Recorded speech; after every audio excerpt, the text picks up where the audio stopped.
So last night I had a daylight savings time induced sleeping disorder, and I was up.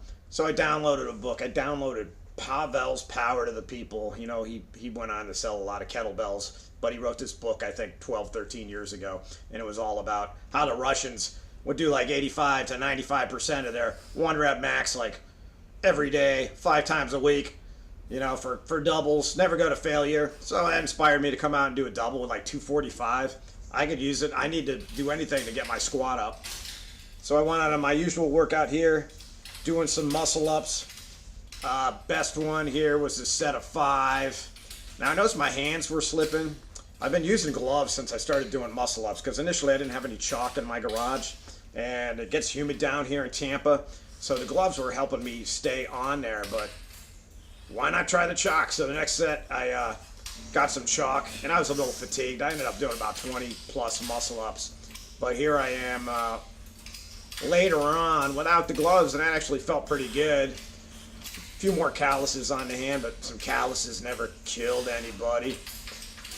And then I moved on to some pull-ups. I did a couple sets. The first set here I did 4x4. I stole from this old HIIT workout, high intensity training. You just go like one set to failure. Well, I didn't go to failure here, but I did like 4 pull-ups and then held for 4 seconds.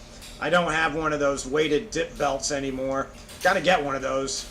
Too bad all the exercise equipment I'm finding out there is expensive, and I'm cheap. So maybe I'll come up with some homemade thing, or maybe I'll go back to the backpack. I don't know how well I like that though. And then I moved on to Incline dumbbell press. Most important thing with these unwieldy dumbbells is keep those collars on. You don't want one of those 10-pound plates coming down and hitting you in the eyeball. I ended up getting about 8 reps of that. We don't need to see the whole thing, kind of boring. Most important thing we need to see is my final set. I did a set in 1989, Gold's Gym barbell curls. And you gotta have the do-rag, you gotta have the belt, you gotta have the gloves, and most importantly, you gotta be making eye contact with your left bicep, your right bicep. And if young guys, if you're in a gym, you're making contact with the left bicep, the right bicep, and the hottie on the treadmill. And I'm married, so there's no hottie on the treadmill, and nothing else in my garage, so I'm just rocking out on these barbell curls. You gotta thrust those babies, you gotta overload that muscle. And most importantly, you've gotta feel the burn.